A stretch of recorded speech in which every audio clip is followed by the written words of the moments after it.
日本的这个殖利率啊、国债啊，还有日元的波动，还有万一下半年开始日本的物价开始往上涨，不一定是它的原因，可能是美国的原因或者什么的，那高市会遇到很大的问题。高市它的这个比较强硬的这些对外，还有这些强势的经济政策，他说他是继承安倍，所以让一些本来自民党的一些保守支持者觉得说，我自民党现在怎么变那么软？突然觉得我现在这个首相蛮强硬的，我喜欢，所以这些保守者慢慢又回来了。他会让他的这个在野党来不及反应，所以我觉得这个席次的增加那个是有可能的，一切都在他的算计中。就是现在当然是外界非常的关心，尤其金融圈最近都在看这个日债的警讯啊。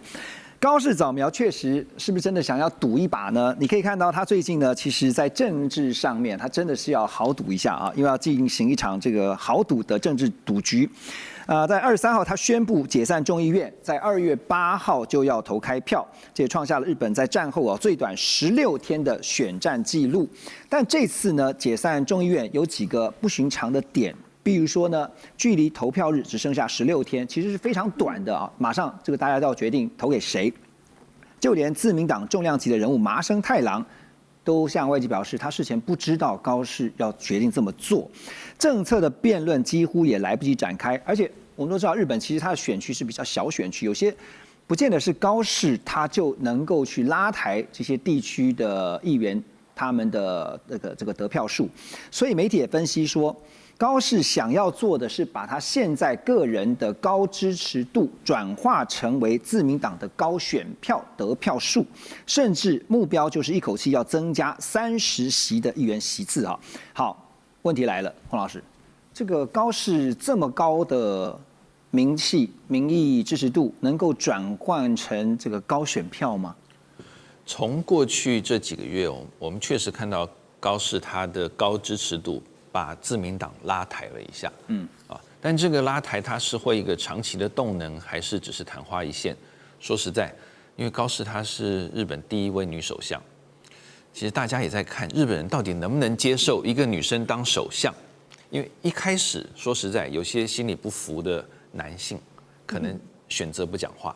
但是只要这边出问题，那边出了一个麻烦，一而再再而三，可能高市受到的挑战，甚至是从自民党内部的挑战，很快会浮现。因为日本真的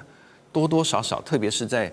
比较上一代啊，还是有这些男女之间的这个差异的态度。好，那我要讲就是说，高市我觉得他确实可以用他现在的高人气去拉抬一些自民党在短短16天就要准备选举的这一个国会的席次啊，尤其是他的这个。相对来讲啦，对某些人是打破自民党都是这种老年男性的这样的一个党啊。还有呢，高市他的这个比较强硬的这些对外，还有这些强势的经济政策，他说他是继承安倍，对，所以让一些本来自民党的一些保守支持者觉得说，我自民党现在怎么变那么软？突然觉得我现在这个首相蛮强硬的，我喜欢，所以这些保守者慢慢又回来了。对，所以我觉得他短期确实而且16天啊，他会让他的这个在野党来不及反应，所以我觉得这个席次的增加那个是有可能的，一切都在他的算计中。对，但是还是有些限制啦，因为就算这一次选赢，但是自民党他长期这种黑金的丑闻，还是没有离开，所以自民党还有很多很多的问题。你看日本内部的讨论，常常会讨论到从安倍一路过来这个黑金的问题。再来就是高市他的经济学能不能够像刚才雷倩姐讲的，日本的这个殖利率啊、国债啊，还有日元的波动，还有万一下半年开始日本的物价开始往上涨，不一定是他的原因，可能是美国的原因或者什么的，那高市会遇到很大的问题。对，最后当然就是说，他这样强硬的政策对韩国、对中国大陆怎么办？那您听到对中国大陆特别啊，现在中日的僵局还没有打开啊，还是一直僵在那个地方。也看到高市的态度，因为反正现在要大选在即啊，你不可能让它软下来。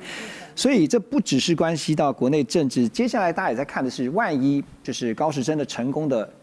执掌了国会，他取得了多数，而且是绝对的执政啊，完全执政。那接下来当然就会牵动到整个东亚的局势。学界普遍是认为，如果高市早苗带领自民党胜选，中日关系恐怕在短期内难以回温啊。所以也就是中日关系，如果等到高市赢得了国会大选， Russell， 你觉得当他全面执政之后，只会坏不会好了？你同意吗？同意不会好，短期之内当然是不会。那美国会乐见这样的情况发展吗？就像我们刚刚讨论到伊朗那个情况，那当然，川普不希望日本跟中国的关系会太好了。那当然，川普希望日本继续增加国防预算，尤其是购买美国武器啊。那另外，川普也是希望日本可以实现去年达成的日美的贸易协议，尤其是投资美国的部分。同时，我认为川普也不希望这个问题变得那么大，就是他要介入。就像他去年11月份，如果我没记错的话，11月24号早上先跟习近平通电话，下午就跟高市通电话，所以这个也很明显是川普，当然是不希望日本靠中国了，但是同时不希望这个问题是他要天天要在处理，或者天天有接受情报单位见报的时候，有报告给总统说，日本中国这个问题越来越大，他不想听。你刚刚点到一个重点啊，中日的关系不好，越来越糟，其实得利的是美国，当然是美国了，当然了。最近呢，大家都知道日本要举行国会改选了，但是更重要的是呢，有一颗在日本要国内倒数的金融炸弹，也就是日本的国债问题啊。过去被视为是全球最安全的日债呢，现在出现了一个前所未有的画面。这是什么样的意思呢？就是30年期的日债殖利率正式进入4%的年代。那抛售潮呢，不只是来自于外资啊，就连日本本地的金融机构都在撤资，避险基金也开始放空日元，压住日本是撑不住的。那其实不只是日本，在先前呢，大家如果有印象的话，记得吗？以前的英国首相特拉斯就是因为当时他一上任之后，大规模的举债导致市场失控，短短45天，首相的位置还没坐热，他就被赶下台，自请辞职。那现在呢，日本会不会朝向一样的路？大家都在关注啊，倩姐，这个是金融的专业，跟大家请教您啊。现在日债殖利率狂飙，那政府呢就是不断的举债，借钱成本暴增，企业的融资压力也不断的上升啊，金融体系可能会出现系统化的风险。这是大家在看日本，特别是它的债的这个部分啊，会不会重演刚才我们提到的英国的特拉斯，会一样吗？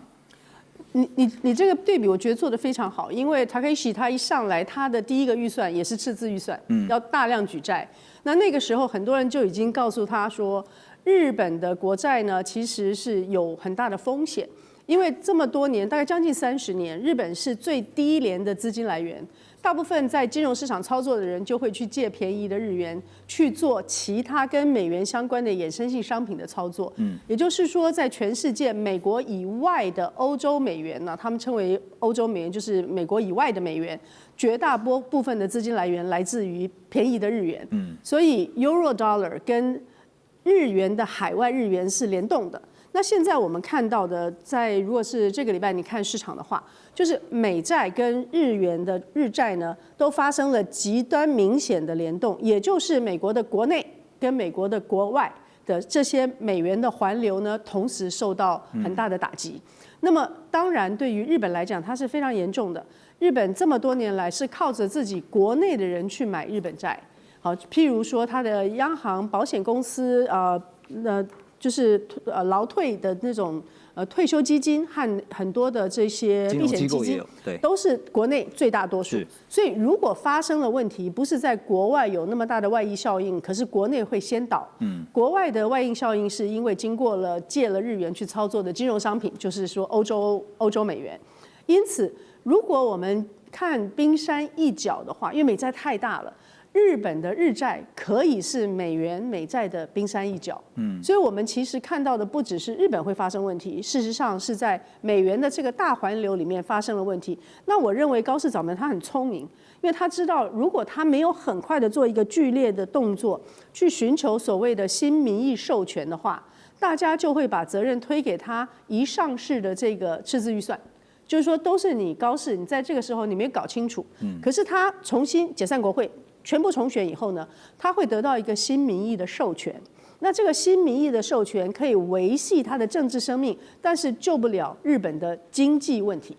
所以如果是这样的话，他就算取得了多数的国会，他取得了执政完全执政的权利，也解决不了日债问题。解决不了日债问题。我常常讲哦，政治人物会有一种幻想说哦，他可以用政治正确来做很多的运作，可是经济是有理性的。刚才我们讲的美元、日元跟欧洲美元的这个大环流的关系是30年来的结构。所有的人都知道有很大的叫基差交易，就是借日元去做别的地方的这些交易呢，你不可能很短的时间你就把它全部拆开来，就是那些合约不会很快就解掉，所以他没有能力去改变这么长期在金融市场上所有玩杠杆的人都知道的这些事情，所以没办法解决。接下来会发生什么样的？那接下来就是说，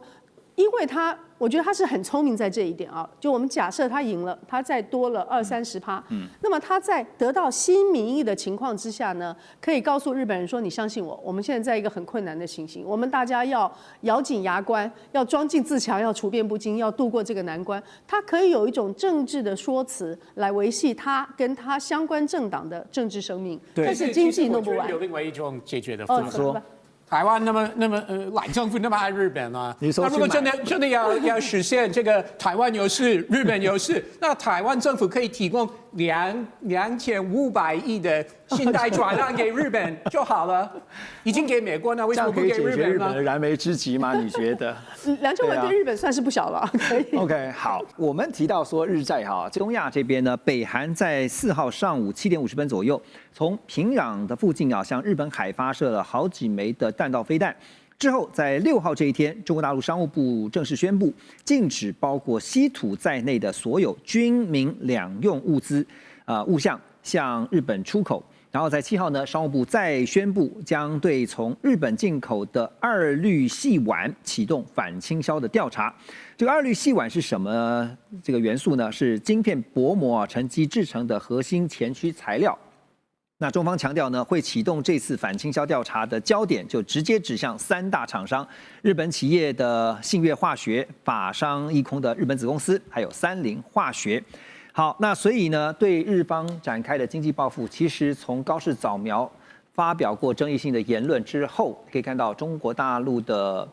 这个对应啊，其实是一步一步的收紧，而且是一次又一次的精准式的打击啊。那现在大家有一种形容是用点穴式的精准打击。不过看到高市除了相对来说这一阵子比较低调以外，有没有任何的因应方式呢？接下来。因应方式的话，我们先看一下中国大陆对日本的第一个是观光客啊，可是这个观光客到底有没有效？我们看日方刚刚公布的一个数字啊，因为中国大陆是在11月14日的时候，希望他们的国民不要去日本嘛，它是一个谨慎。但是日本刚公布的11月份啊，总共去日本的是2025年11月份是56万2600人，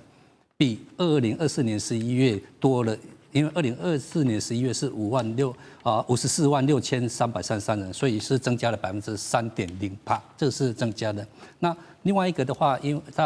该是12号啊，12号的话，他们的船即将要去南鸟岛。南鸟岛那边的话，稀土大概我们全世界可以用几百年。12号的话会出港去开始开挖，这是第一个。那日方现在的话就是一个比较偏不焦虑的一种态度。为什么不焦虑的话，你从整个看下来，它过去已经有一个经验。那我们再用事实上的数字去做一个解释，因为我们会看到很多东西，但是我们是要看一下数字。数字的话，我们可以看到这是12月5号跟7号 NHK 的做一个调查，它的国民对高市早苗对这一个因应对中方的一个因应的话，20%加41%，这两个加起来是61%是赞成的。觉得他做的不是很好的话是18加11，只有29，所以61的话是赞成支持他的，所以他支持率非常高。第二个，我们还是要从市场的一个角度来看哦。虽然说中方对日方祭出另外一个制裁，但是我们看到就是星期五的话就是应该是1月9号，日本的股市是往上涨的，日本股市没有往下跌，它的股票没有去松动的，反而是往上涨的。也就是说，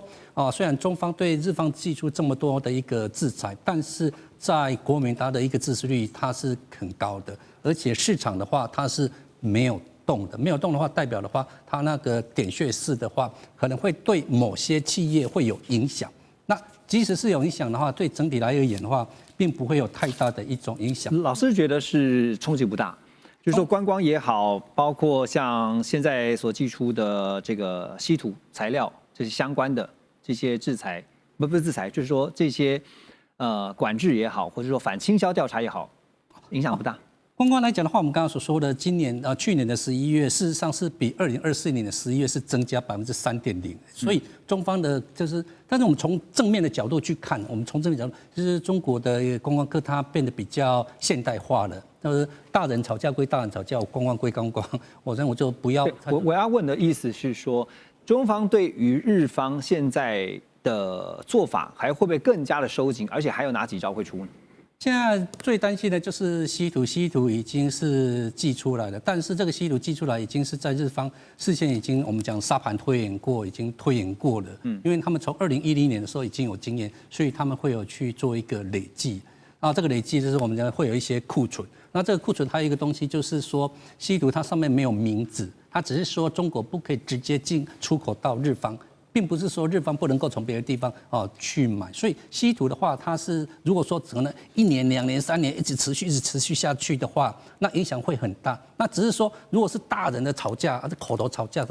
半年、1年又说下来的话，这个的话倒是不会有很大的一个冲击。所以我们看到这个股市事实上它是往上涨，没有往下掉的。这市场的话是乐观去看待的。好，所以这个。接下来再来看哈，就是中日这样僵持不下，那会不会在4月份，也就是川习会的时候出现一个转机啊，或者是一个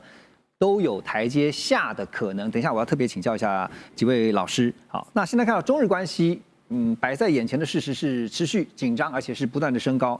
中韩倒是呈现一个向好的格局啊，因为我们知道韩国总统李在明呢，他先访问中国大陆，再访问日本。7号，他结束了访问中国大陆的行程，回到国内之后呢，隔天主持会议时候指出，这次他访中为全面恢复韩中关系奠定坚实的基础，也为两国深化经济文化全方位的合作交流打下了稳定的基础哈。因为最关心的就是限韩令有没有可能来提前的取消，当然大陆方面也给了一个比较善意的回应。好，那李在明呢，接下来呢也会应日本的邀请，就是高扫描邀请他。那在13号呢，开始会对日本展开为期2天的访问，而这也将会是韩日两国领导人时隔2个半月再次的面对面。李在明要访问高市早苗的故乡是奈良县啊，出席韩日双方的首脑会谈。好，说到了中韩这次的元首会哈，其实有一张照片啊，大家应该印象深刻，就是韩国总统李在明还特别自拍 selfie 一下哈，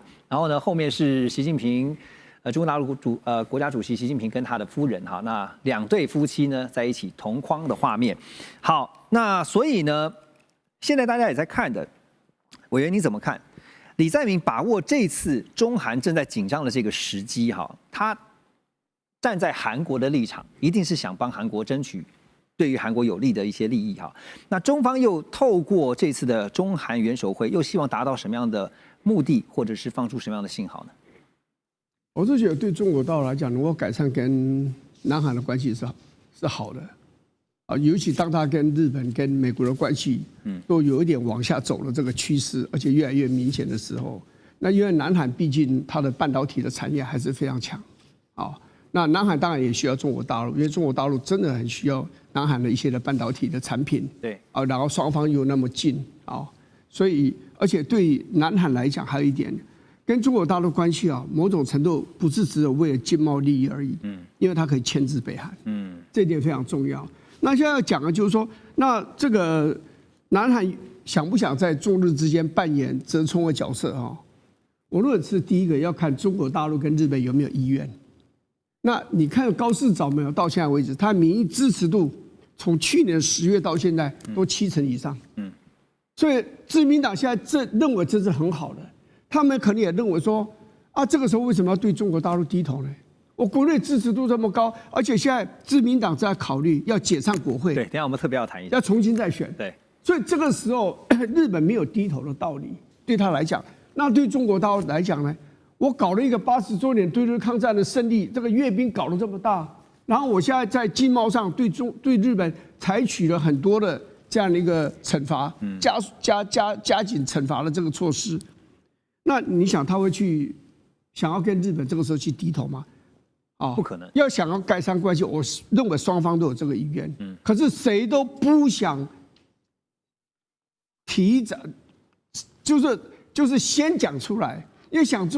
讲出来说啊，我希望跟日本改善关系，或我愿意跟中国大陆改善关系，那就显然你气势就低了嘛。而且前面做的那你要考虑到国内的反弹哦。对啊，你北京在这个外交对日本的外交上，你表现那么强硬，突然间说你要改善跟日本的关系。我看中国大陆你自己本身这个车子要怎么刹车？那对高市早苗也是也一样。因为高市早苗他现在是一个非常右倾的这样一个政府，对中国大陆要去低头的话，他可能认为是一种一种耻辱啊。对。那另外还有一件很重要的一件事，就是说中日如果想改善关系，需要通过南韩吗？南韩有这个分量去调解这两个大国之间的纠纷吗？难呢，未必有。而且最终还有一件事。南韩会想，那我得到什么？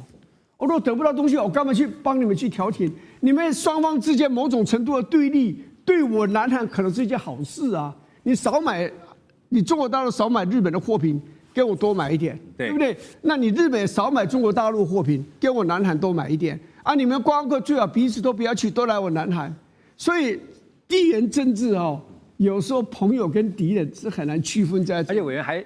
讲到这边，我还特别想到说，日本现在跟中国大陆之间的关系不好，其实开心的还有美国啊，因为呢没有办法跟中国大陆买的话，跟美国买哈，所以回到刚刚讲说那个分量不足的问题啊，那所以美国应该够分量嘛，所以就是会不会在4月的川习会也可能会是一个化解僵局的机会？我想今年的一个2026年的4月的川习会，应该是大家各界万众瞩目的一个盛会啦。那至于是说，没错，刚刚老师有去提到的这个北朝鲜，或者是在韩国啊等等这些问题啊，因为朝鲜半岛有自己的一个矛盾存在，而且对南韩来讲的话，他是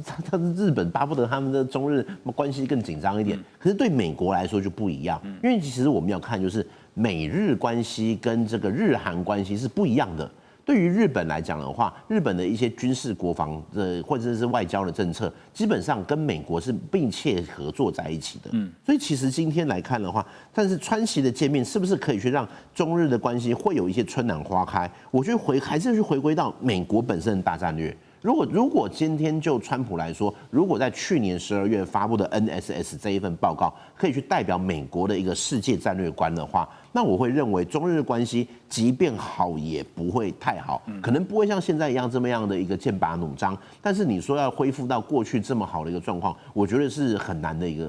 原因，因为对美国来讲，美国采取的就是这种远交近攻，它或许对中国是可以互动，然后它的这个近的这些委内瑞拉或者是一些格陵兰等等这些东西，它要去牢牢的掌握在手中，但是它会去利用，或者你要说利用也可以，或者是合作也可以，它会去透过日本来去牵制中国。所以其实对于美国来讲，他甚至也不会希望中日的关系太好，因为对美国来讲，日本就是他最重要的一个前进基地。是，所以刚刚我就突然想到 timing 还没出现哈，但是对于高市早苗来讲，现在有一个很好的 timing， 就是呢，刚才委员点到的要来改选国会这件事情啊。日本读卖新闻也报道说呢，高市早苗更在研议啊，考虑在23号国会一开始呢就宣布解散众议院来进行改选。那画面当中我们看到自民党呢目前在众议院拥有199个席次，和维新会合计的话呢，勉强达到过半所需要的233席。但对于高市早苗来说，他当然希望自民党是独大，就是在国会是过半数的，不然现在钳制于这个维新党，其实有膈应哈。蔡老师，你了解日本的政局啊，所以您觉得，高市接下来就他所带领的自民党有办法一举成为过半的国会最大党吗？高市早苗的话是我们所说的安倍前首相的一个继承者。那安倍的话，他非常会选举，他国政选举的话连6胜，创下应该说执政最长的一个人。高市的话，他们事实上在去年11月的时候，内部已经做一个调查，如果11月解散的话，大概可以得到260席。今年的话又增加了，可能要再往上升，这是他为什么要解散的一个原因。他算过了，有算过了。那为什么会选安倍会选的一个很胜因，就是叫做安倍经济学。但是现在对日本而言，它的名字叫做中国。我们看一下，多少国会议员来到我们台湾，不管以前他亲不亲台，反正现在只要选举到，很多人都会来到。那有多少人去到中国大陆？零。连国民党都不敢去。那我们如果说再用所谓的那个数字来去做一个解释的话，数字的话我把它做一个整理。这个整理的话，这就是所谓的各家媒体的一个，因为可能就说有一些偏斜什么的，但是给大家整理看起来，不管是11月，不管是所谓的大概都6、7成。都大概是7成都没有往下掉。但既然没有往下掉的话，它的支持率是非常的高。那非常的高的话，他用这样去做一个解散，那可能又有些人会去说了他可能现在是支持率高，可是是不是对于政党的支持率不是很高？那我们再用政党的支持率去做一个解释。政党支持率现在的自民党是大概是30%，第2名的只有6%，所以我们如果说撇除没有所谓的政党区分的话，那自民党大概就是占1半，因为这些人的话，他可能会投给自民党。那我们刚刚说的安倍，他为什么会选叫做安倍经济学？但是现在自民党他们选的叫做中国，所以只要中国对日本越不好的话，他现在的保守派的力量会越强，那越强的话国民的支持率自然就会越高。那越高的话，就是这个是一个时间点，而且你如果没有在23号解散，因为进入国会可能那个在野党会批评，而且他们担心万一内阁出来有一个人出包了，有一些什么 scandal 又出来了，那支持率会往下降。所以现在是最好的 timing。这个一个是他们去算过的一个结果。好，那我再快速请教您哈，如果今天自民党成为未来的国会最大党了，哈，高市可以全面执政了，对于中日关系，您觉得是好还是不好呢？中日关系的话，日本他们会想，我跟你好的话，它可能只是一种表面，因为中日关系的话，他们还是存在所谓的军事上面的一个问题点。我们说中日好，大部分都是什么政治好，但是他们都是那是外交，外交的是一种表面，那不是真实的。军事的威胁是日本真正面临到，他们真的是连国民都有感受到他们的军事威胁。一般对政治没有兴趣的人，现在感受到中国他们军事一天到晚来到我们这里，他们会担心。现在中日的争议呢还没有落幕啊，但是现在大家在看另外一件事情，就是呢日本首相高市早苗他原本希望是能够尽快的到美国去访问，最好呢是在明年1月就能够访问美国。但是日方在跟美方协调之后呢破局了。现在日方呢是希望能够抢在川普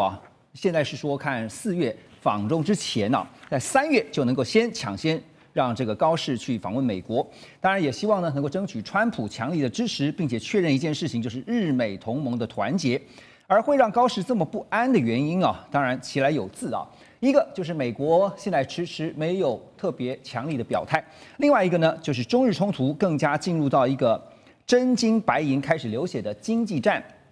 短短几天之内，有好几条的重磅消息在画面当中您看到的包括了大陆要求旅行社必须要削减40%到日本去旅游的团客，还有46条中日航线在2周内100%的取消。明年1月呢，中日往返航班将取消超过2000个班次损失大概估计了一下44万游客。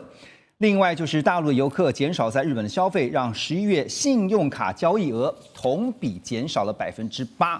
日本的百货可以说是海啸第一排光是在12月前半个月的，从他们的免税销售额来看，大丸松坂屋百货这同比就下降了9.4%，高岛屋下降9.8%。另外呢，3月伊势丹百货呢是下降大约有2成左右。但如果我们只单看中国大陆的消费者来看的话，因为高岛屋的大陆客比较多，所以呢，看到它的降幅更是高达了23.9%。也就是说呢，日本观光业呢一下子就进到了好像是冰河期一样。现在连饭店住宿也传出撑不住像是京都的房价平均降价57%，而京都甚至传出有一个晚上呢，只要300块钱台币就能够住一晚，这种当然是属于极端的案例。大阪呢则有饭店因为失去了中国大陆的团客更是带头砍价。那你知道大饭店开始砍价，当然连带影响的就是小饭店这些旅宿业者呢也说撑不住了。聂老师，现在不只是看到了航线归零现在也传出说中国大陆方面还要求要再削减40%到到日本的团客所以确实我们看到在观光这个方面，中国大陆出重手，有打到痛点上。当然有46条中日航线，你刚刚讲100%停航，然后呢就是所谓的航线归零，这是非常严重的啦。当然他要打这个当然就是打击这个日本的经济信心嘛。那当然这个减消了这个少了掉了，之前在10月到11月就提出了一个，当高市10月7号提出这个，所以台湾有事之后呢，日本不是很快就做了动作，叫做避免赴日旅行，光这几个字你知道吗，就已经削减了非常多。大家就知道从10月到11月，你知道一年中国去日本旅客大概是1000万人啊，900多万，全世界是3000多万，它大概占1/4。光这个平均起来一个月是80多万，好，这从10月到11月一下就降到50几万、56万，就跌了20多%了，将近1/4，所以已经这个砍掉了非常多的旅客。这次再这样子中日航线再断航的话，那就不得了。当然，你就像您刚刚讲的，会少掉40多万，不管是详细数字会多少，就这么多的这个旅客会少，而且最重要的是，其实这个因为地缘也近嘛，台湾去日本也是一样，都是自由行比较多。自由行的人你知道吗？就到处拍照，然后呢就开始什么吃什么玩什么都可以，所以呢会有非常大的影响，就在消费上。因为这个其实我们讲说，全球就算中国只有去1/4，因为中国在这10几年经济起飞之后，中国人其实土豪是很多的，很会花钱去在这个日本吃花钱花凶的，其实是这个我们的对岸中国人。那这时候你会发现，它不只是这个吃的部分，你看吃一定会有很多餐饮店一定会受到伤害，包括我们的住宿业。其实不瞒你说，我在日本我自己就有合法的这个民宿啦 Airbnb 这样在做的，在澇谷雅。但重点是。这个时候呢，当然我的话当然是尽量用这个西方客人。不过呢，中国人减少的话，锐减，你绝对会受到伤害。所以您刚刚讲到的前线的就是住宿啊、饮食，还有甚至买一些药，你知道吗？它非常多的药妆啊，中国人去你看满满的，里面都是中国人。中国人买药是非常疯狂的，消费力很强，他们自己的药品也很强，但他们就是一种日本药，他们也会有一种这种从日的这种互相都就是有这种很强的这种药品消费力，以及其他的可爱的卡哇伊的商品哦。所以我要讲的就是说，日本经济啊，自从高市早苗在台湾有事之后，那当然中国它有非常多的力气，光靠它人口的量，你知道吗？就可以压倒这个对方。所以他这一招做到，应该会让这个日本会很痛，而且尤其在经济观光上。他现在挑这个时机啊，正好接下来大家也知道，就是要跨年。跨年完了以后呢，就是中国人这个农历春节啊，这算是放假的大旺季哈。对，所以挑在这个时间点，绝对也是有原因的。当然是这样子啊，因为这个时候，我们讲说大陆就是一个11长假，那再来就是新年嘛，这个时候大家最多放假。对，那我们在那边说，还有一个就是樱花季啦。那这个时间当然刚好点到这个时候，他再之后一砍，那当日本其实就像那个当时的奥运一样，他当时想象他的奥运可以赚很多的钱，花了很多的科技广告，结果碰到了疫情，也很惨。这一次呢，当然又开始等于又是一次的，让他在最应该可以有这个所谓的这个外汇收入啊，就观光收入的时候，再之后又是重一击，对他的确我觉得会有很大的伤害。确实啊，这个刚刚点了一个重点，农历春节之后呢，搞不好接下来呢还有一个就是樱花的花季啊。3月底。当然美方的态度呢，最近也让人家觉得有点这个令人值得玩味之处哈。我先请教大使哈，怎么看美方？因为最近看到他们非常的低调。还是为了明年4月想办法，一定要让川习两人见上一面才行。所以这个时候按兵不动是吗？对，不仅是明年4月，明年一整年都需要，因为美国明年的重头戏是在11月的期中选举。川普现在的状况有一点不明，虽然时间还很长，对，可是他已经步步为营了。他上个礼拜突然跑出来做了一个全国演讲。有人的分析就是说，哇，他已经感受到11月那个选举压力来了，他已经开始进行选举的这种不是布局了，已经开始竞选了。那事实上的话，美国的选举，任何国家选举，真的关键因素都在经济了，没有什么意识形态啊、政治号召，那个是经济好的时候，大家讲经济如果说有起伏的话。那当政者基本上都会受到很大的压力。大使，您说到这个点上，我们就来看哈，经济确定是这个执政者他们这个算是软肋哈，因为呢，我们刚刚特别提到说，中日之间呢，现在这个为了争议还是相持不下。那现在对比呢，我们来看过去美中贸易战的这个情形啊，当时外界就有一个分析，说美国大豆的经济产值并不高，中方呢购买美方的大豆虽然占了美国出口总量的54%，但是充其量如果从金额上面来看的话，它的价值也才132亿美元，相较于美国全年货品的出口总额是2.8兆美元来说，那根本是9牛1毛。但是呢，我们却看到了中国大陆呢，透过打击大豆这个命门，逼使川普最后不得不妥协。所以分析认为呢，这可以说是经济工具化的经典案例。对美国来说，打农业就是直接打击了共和党的政治票仓。所以大使刚才特别提到了，现在对川普来讲呢，明年很重要的一件事情，2026就是期中选举啊。那回过来看这次对日本的做法，反制措施几乎是刀刀见骨，而且都是指向观光啊。观光确实是日本的软肋。在大使分析之前呢，我提供给大家一个数据哈，就确实啊，日本的观光对于日本的整体 GDP 的贡献呢，是7.5%，在2024年啊，最新的数据是如此。另外呢，它是日本重要的出口产业，因为观光收入呢超越了半导体、钢铁，成为日本在汽车以外的第2大出口品。所以我们就非常清楚了，打观光就打对了。对，而且基本上就是说，现在中日关系的这个气氛之下，如果中国大陆还有大批观光客到日本去观光，若无其事，然后大笔花钱的话，那就给日本的政府传递一个非常错误的讯息，也就是基本上高市早苗的讲话是中国大陆政府在反对，人民啊完全无感，所以我觉得就中国大陆来讲，他一定要在这上面有所作为啊，也不能让这件事情继续来这个来持续下去。那另外一点就是，其实观光业在日本的整个 GDP 我看是7.5%啊，那不算大，可是也不算小。可是问题就是说，观光业这个产业跟一般的高科技产业它是不一样的，它创造出它产值可能差不多，可是问题是什么？观光业是可以聘雇大量的非技术的就业人口，那这些人就是说，他的这个从业人员的数量要比你那个高科技的工厂那要多得多，而且他深入基层，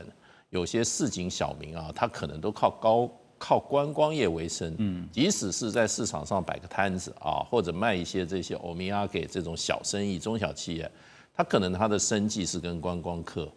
是息息相关的，所以就变成就是说，这个产业它的就业人口对比之下它比较大。第二个呢，它这个就业人口的属性是属于中下层的人民比较多，那企业也是属于中小企业。那你当然你看到它有这种大的这种旅馆的 chain 可是呢，你也有很多小的旅馆是也在这里面从事住宿业的。那这个交通业的话，计程车也好，还有做这些旅行的这个租车的、租赁车的，尤其那个大巴士的司机、大巴士司机或者中型司机，这都是很重要一个，它很重要是需要这个。另外一些药妆店这些店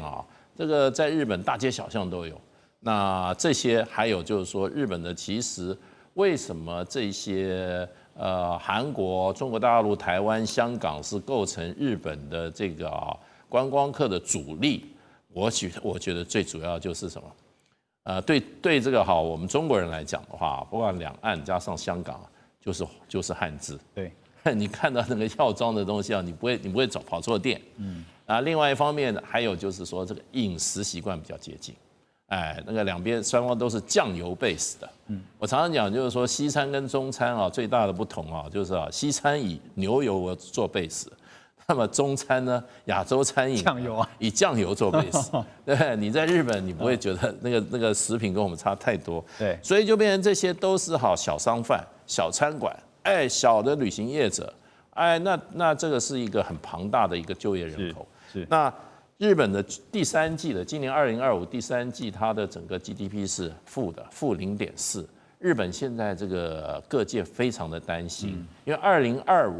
事实上本来年中Christmas 还有年中，它还有就是说到年底还有这个这一波这个观光业可是因为11月7号高市早苗这个讲话这个错误言论以后事实上，对日本的这个观光旅客立刻就跌了30%，那现在还在继续增加。对，那所以就变成第4季的日本的这个 GDP 可能会更糟糕。这数字现在还没看出来，会更糟糕。那其实日本人虽然有一些反观光客可是我是因为以前常去日本观光，我告诉你啦，不管是京都、福冈、东京大阪。这些地方，我跟你讲，满街都是观光客，满街都是观光客，连那个公车、地铁都是观光客。所以大使你点出了说观光对于日本的重要性啊。好，现在说抵制观光会造成日本的重击啊。那现在当日本业者还有2件事情，就是市场正在发生的事情呢，他们会觉得很担心的。一个是航空运力的转向啊，就是被取消的运力呢，改由韩国跟东南亚接手了。还有一个就是消费习惯的重塑。那这个消费习惯呢，就是让民众觉得说，反正不去日本呢，有其他的替代性方案哈。我如果去韩国也可以啊，去东南亚都可以哈。那去韩国的游客人数呢，因此创下了历史新高。那也因此呢，让日本的旅游业者担心呢，万一这个替代性的功能一旦完备了以后，就算未来中日政治降温了，市场也未必会回头。所以现在出现了这个市场上面的日本替代的趋势啊。那接下来怎么看这波冲击？这个日本替代的这个问题，当然在短期之内对日本的观光业或对日本的民间，我相信冲击一定是非常大的。但当然这也是一个很微妙的一个情况啊，就是说，的确它会造成短期之内日本的这个观光收支啊那个降低。什么是日本替代呢？其实啊，就是从大陆的这个角度来讲，我现在呢就鼓励哈我们的国民出国观光的时候不要去日本啊，你去韩国、去东南亚、去哪边寻找这个所谓的替代方案，就把原先我们对日本的这个观光的这个花费好降到最低。然后呢，把这些钱呢用到其他地方，因为其实不可否认就中国大陆的这个观光客，他的购买力非常非常强。我记得大概10年前这个爆买这个词就是用来形容这个中国大陆的观光客在日本购买那种到处收购这个这种东西的这样一个情况。为什么？因为毕竟大家都知道，就是大陆做的东西，有时候大陆的这个人自己本身有时候信心有点不够嘛，总会觉得舶来品这个品质更好等等，所以他们一旦去日本、去香港等等，就是完全显现一个爆买的这样一个状况。但这个时候，如果说我们今天把这样一个，就是说从大陆的这个政府有意的就是要把这个消费跟旅游这个导向其他这个市场，某种程度来看，你会不会有点觉得有点觉得熟悉啊？为什么当年那个韩国跟因为要那个同意美国部署萨德这个飞弹的时候，当时韩国已经被这样过了一次。所以那在这个情况下，那你说其实韩国当时受到多大的冲击？的确冲击也相当大。那你说日本现在有没有相当大的冲击？我相信一定也很大。但是我们看看香港，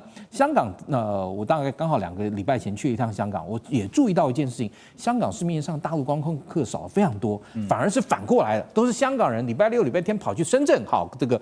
度周末。为什么？因为2地物价差很大，那大陆人嫌贵，然后就不去。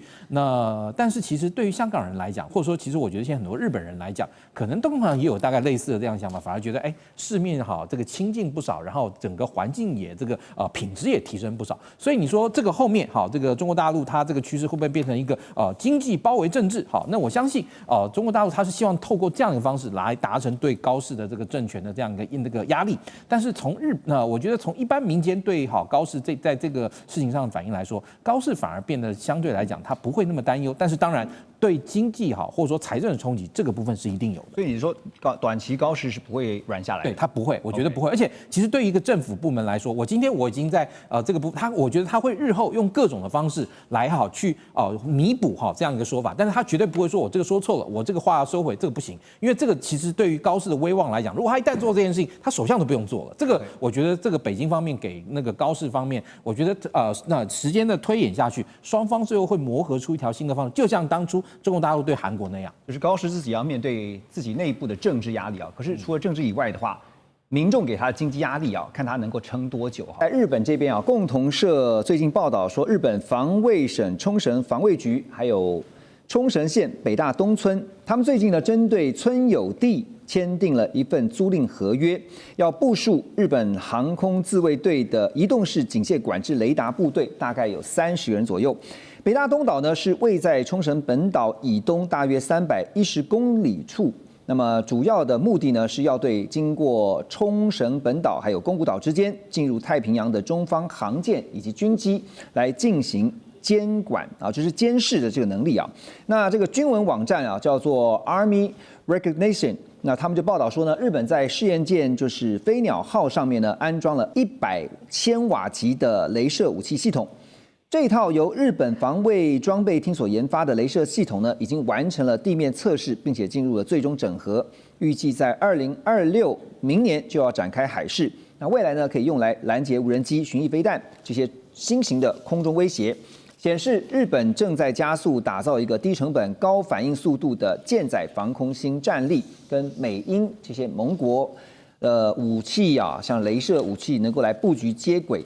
所以尹佑老师觉得日本现在希望的是说，趁着这个难得的机遇，在未来10年要开展出一个什么样的一个海空联合的一个防卫网络呢？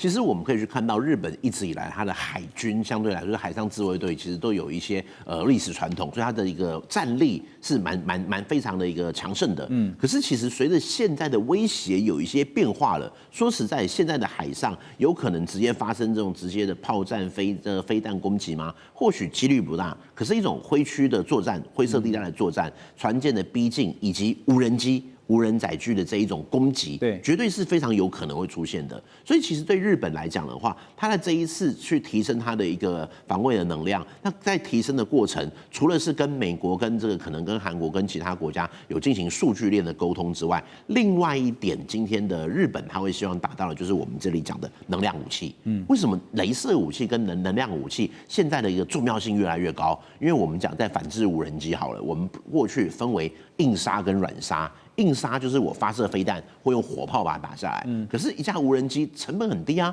我用一枚飞弹可能太贵了。或者是说，如果今天的解放军也好，或者是其他国家也好，利用这种蜂群战术，那我是不是花费的成本太高？以及我今天开火攻击，是不是可能有一些法律上的问题，或是飞弹的这个攻击如果没打到其他地方，或者是我开火会不会其他的视为是开战的一个开端？所以其实另外的话就是用软杀，用电子战，但电子战对方中国这边也有很强力的一个反电子战作为，所以其实在电子战这一边的话，又没有那么高的又有蛮高的不确定性，所以其实现在的一个日本开始其实要集中在能量武器。如果我可以用雷射去把它的晶片、把它的一些相关的感测器去把它做破坏，我没有开火，没有传统的开火，但是因为雷射它毕竟是一种电力，然后去打出一道我们说雷射束、雷射光来去做一个破坏。利用这种方式，是不是我可以达到那种没有接触，但是一样可以去让它的无人机失效？类似这种非接触战，其实是在美国也好，或者是第一岛链国家会希望去造成的。而且其实今天对日本来讲的话，他一直强调他是自卫队，他是自我防卫，所以我没有开火，但是我利用能量武器让这一些无人载具去失效，那我就可以达到一个防卫的效果。因为最近看到是日本不断在加强跟打造自己的国防实力啊，包括它增加它的国防经费啊，这个 GDP 的占比呢，逐年的这样要提高。他还在想说，最近正好不是中日之间发生了，到现在为止都还没有平息的，这因为首相的争议言论。那所以呢，现在为止呢，我们等一下也特别提到说，这件事情到底要如何才能够善罢甘休？好，那但是台湾这边呢，国防部在18号公布了大陆福建舰的空拍照片，而在这个礼拜呢，中日两国的交锋啊，并不是在台海，而是把交锋的地点放在了联合国。联合国安理会在这个礼拜举行了公开辩论会，就看到在会中呢，中日双方的代表激烈交锋。中国常驻联合国副代表孙磊批评日本首相高市早苗就是日本右翼势力的代表，为日本解除战后的军事束缚编造借口。而日方代表山崎和之则表示说，日本向来都是一贯走和平的道路，反正就是各说各话，各为其主。但中日因为高市早苗的言论所引发的争议啊，先前我们在上礼拜也特别讨论到了，已经在军事方面看起来态势有往上拉，很紧张。可是现在呢，把这个交锋的领域啊，特别拉到了联合国。大使是外交专业的。对，因为这个其实，在外交上，中国大陆对于这次高市早苗11月7号的这个发言啊，是已经展开了全面性的外交战。当然，外交有2个主要战场，一个是双边关系的，另外一个就是多边关系的。那这2个战场，中国大陆现在都是交互使用。因为事实上的话，这个傅聪啊，中国大陆联合国的大使级常任代表已经2度写信给这个联合国的秘书长啊，直接指责日本啊是在战后首次啊对于这个中国大陆啊采取武力威胁。是。第2个呢，直接对于中国的内政事务直接着手干预他讲了3点首次这个当时日本驻联合国大使他也回应了啊，可是问题就变成就是说，以高市早苗言论来讲的话，事实上确实是如此。你现在很少一个成品国家突然说，你如果说你在你家里面做什么事情的话，那是妨碍我的核心利益，对，我要用军事手段来解决。而且他讲得很清晰啊，非常清晰。这个日本上，我觉得高市早苗就变成就是说，他真的是右翼，跟这个2次大战前的右翼几乎是一样的。就别人家里面发生什么事，是他跟他的生存存亡有关。所以大陆很多这些，甚至西方一些历史学家就讲说，其实1930年代日本当时发明的一个理论叫什么？叫满蒙生命线。也就是满洲跟蒙古是日本的生命线。后来人家就讲说，你的生命线怎么都建立在别的国家之内，别的国家变你生命线。你日本1972年跟中国大陆建交以后，对台湾的属性已经讲得很清楚了。他了解并尊重台湾属于中华人民共和国的。对，这个当然，这个是写明纸白纸黑写。那你怎么台湾的问题变成日本的这个必须要使用武力、考虑使用武力的对象呢？所以就变成就是说，其实我觉得日本右翼在重新掌权、恢复到军国主义时代的心态跟作为啊，这个全世界都很清楚的。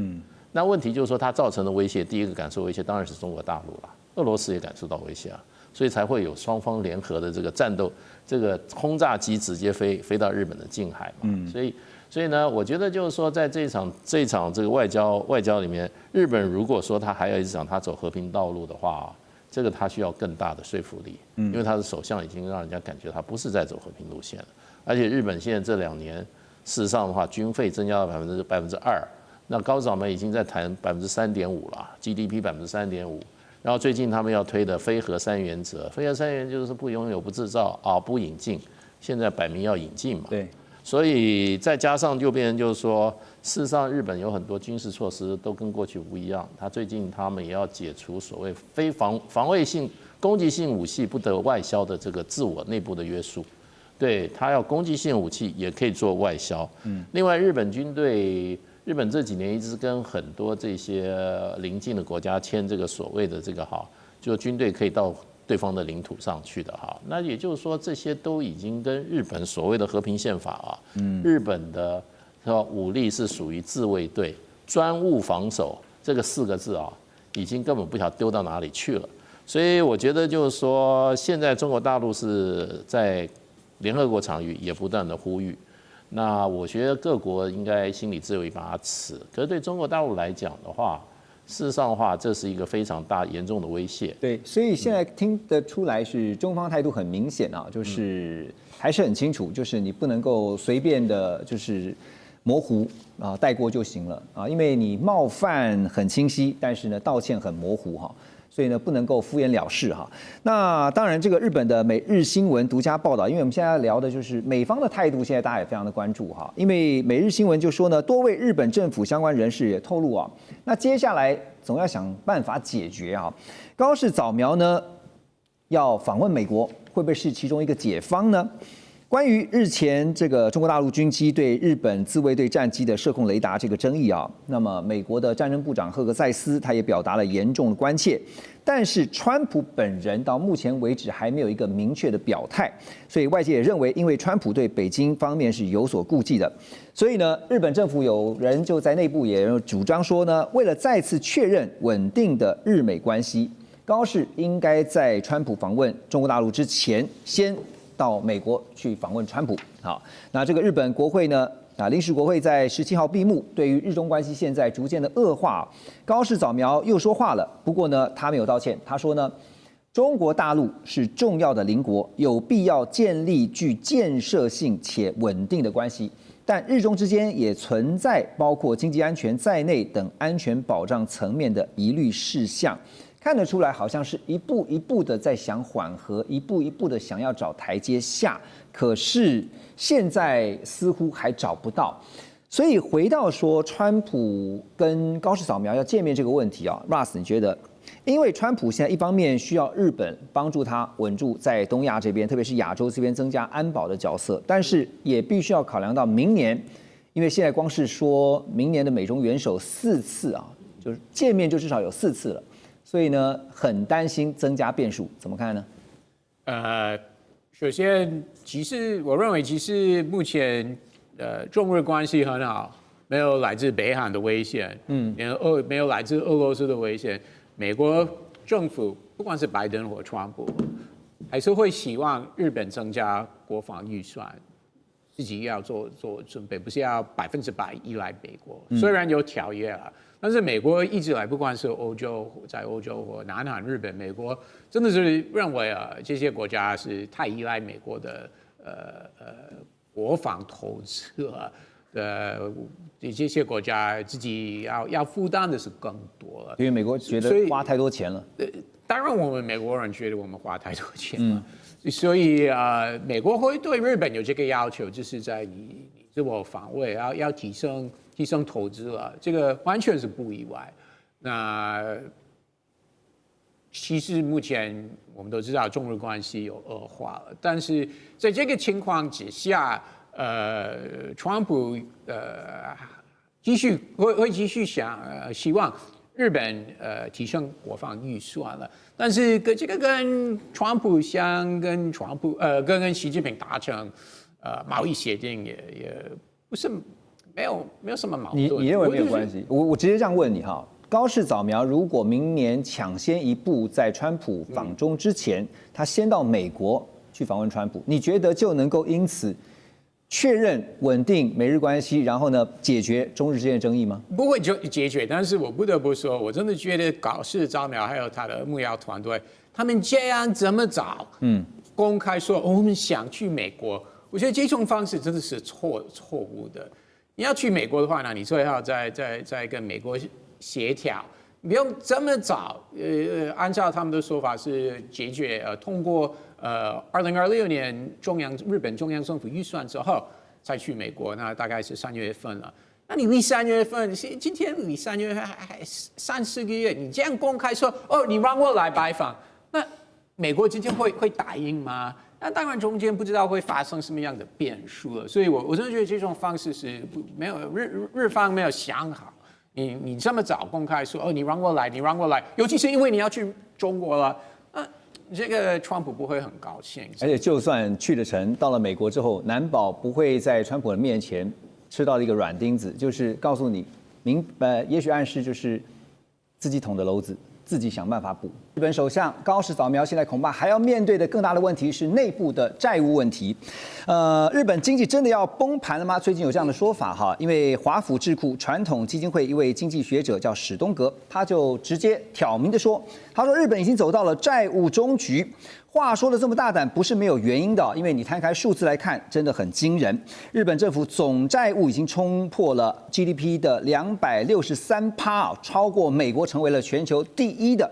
那这代表呢，每收进3块钱的税金，就有1块钱要拿去付利息，而且还不含还本金。这个有在还房贷的朋友们就会非常有感哈，知道我们在说什么。赚进来的3块钱，1块钱要拿去只付利息，还不能还本金，很辛苦啊。好，10年期的这个国债殖利率啊，更是飙到了1.98%，创下40年的新高。所以这个经济学者史东格就直接警告说，只要升到2.5%，光是利息支出就会吃掉日本税收的60%。这个听起来很恐怖啊！更致命的是呢，这个最新一次的日本国债标售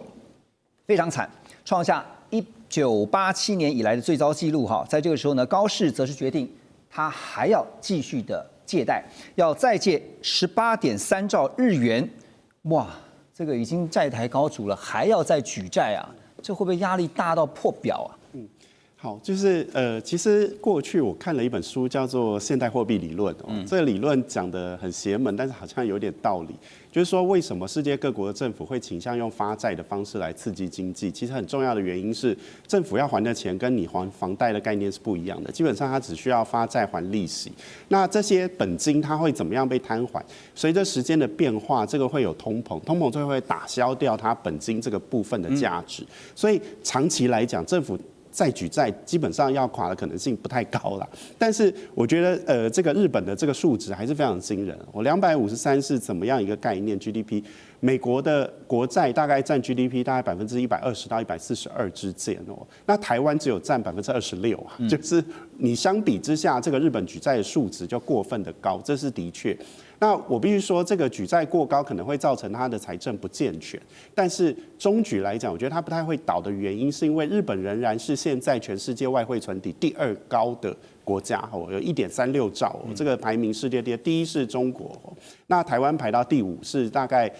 将6000亿的这个美元，所以一个它是债权的国家，它去发债，其实我觉得本质上并不会拖垮这政府，不过不代表它的经济会复苏，因为它在撒钱的过程里面，看它有没有办法投到这个基础建设，或者是可以一些这个资本财，就是它可以再创造收益，比如说高科技产业的投资，让这些投资以后变成可以赚钱，那它就慢慢打消它的债。但是如果它只是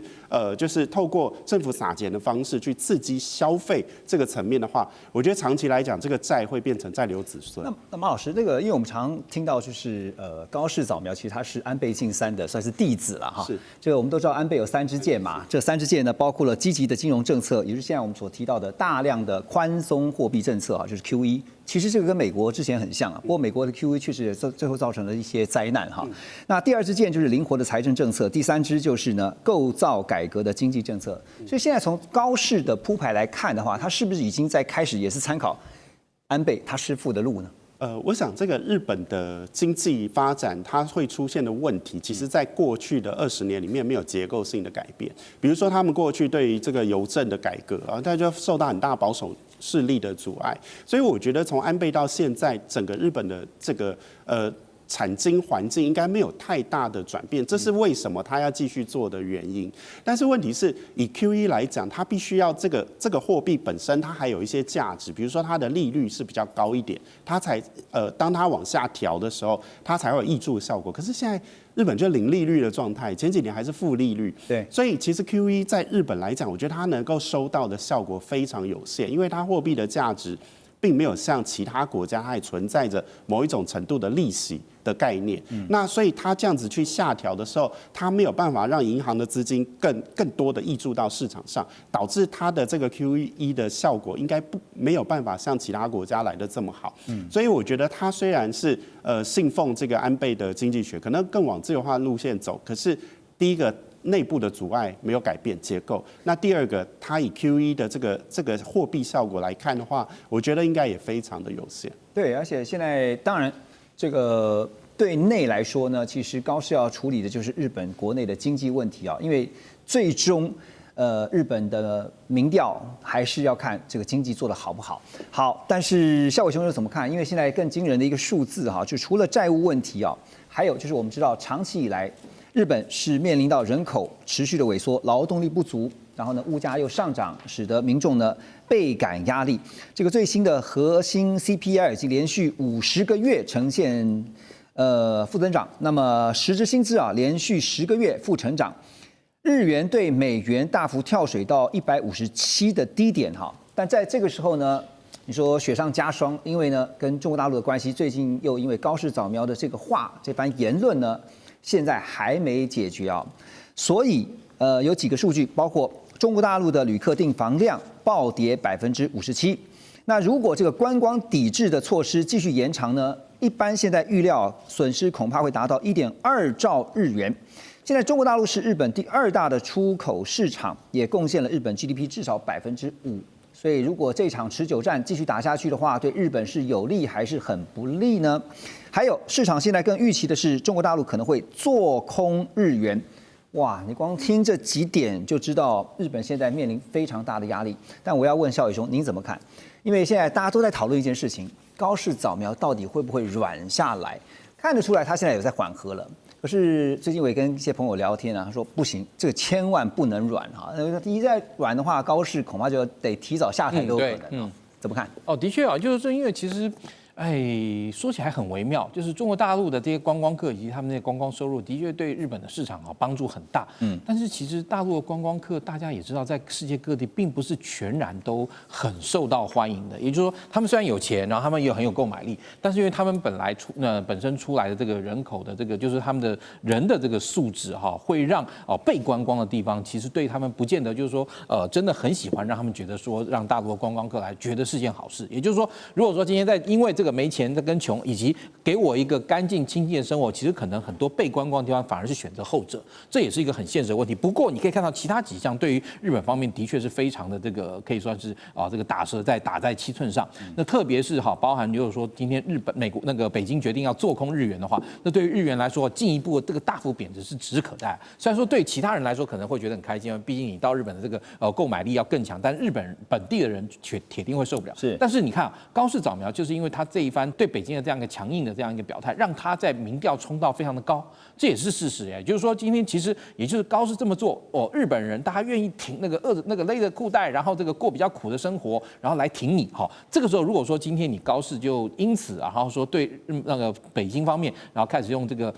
有点像是这个寻求这个和解，或是甚至于这个拉下脸来道歉的话，我个人认为高市也做不下去。而且对于一个国家的首相来讲，我之前在国会里面所做的这样一个答询，其实某种程度来说，代表他本身这个政权本身的一个 credit 一个信用。也就是说，我不能今天说 A， 我明天说 B 啊。我完全同意一件事情，就是高市他那一次在这个内阁就是在那个国会中答询的这样一个方式，的确不是很这个很老练的方式。毕竟他也是个政治新手嘛。当然，但是在国际这个政治上，你不会有什么新手老手，不会有这种所谓的这个蜜月期跟磨合空间的。他既然已经说了，所以我觉得他未来能够做的就是如何能够在其他的方向向北京方面释出更大的善意，以求得北京的谅解。但是他对于已经说出的话，他绝对不会妥协跟让步。但是他可能你看他后面就包含就是说那个依照这个旧金山合约日本对台湾的领土经没有任何智慧的这个余地了等等，这其实都是对北京方面的一系列的这个让步。那我个人认为他未来还会继续朝着如何能够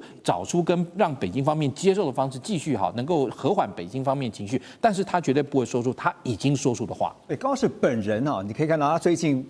都不是他本人，但是都是他旁边的不管是怎么样想办法搬一个台阶，让他想办法下来。但是呢，中国大陆就是不买账就是告诉大家说，这个就是在敷衍。你要么就是本人亲自对于你所提出的那番言论，你必须表态才行。可是高市到目前为止，本人是没有任何表态。所以我先问一下 Ross，你觉得？因为刚刚志伟也对不起，孝伟也觉得说高市不会软的，你觉得呢？我觉得已经开始一点晚了。那最后，尤其是跟川普通电话之后，他说法有稍微改变了。虽然7月7号国会的说法不能直接完全收回，这个也是不可能，会太丢脸。但中方的态度就是告诉你说，你的态度就是敷衍啊。当然，中国在第一时间不会说好，你说你尊重1972的联合声明，那我们就 OK 没事，这个也是不可能。所以中国的动作会维持一阵子，但是高市早苗会不会维持就是国内这个 popularity， 就是声望会不会继续上升？我也是觉得很难。因为你觉得很难，真的很难。好，顺着你这个话因为你刚刚讲了声望，就是他现在当然都会看他的国内民调那现在民调都是超过70%，最新的民调都是超过70%。不过呢，大家也常常拿高市早苗跟之前的这个民调最高的，史上有史以来就是最高的民调，就是小泉纯一郎，就是现在小泉进次郎的父亲。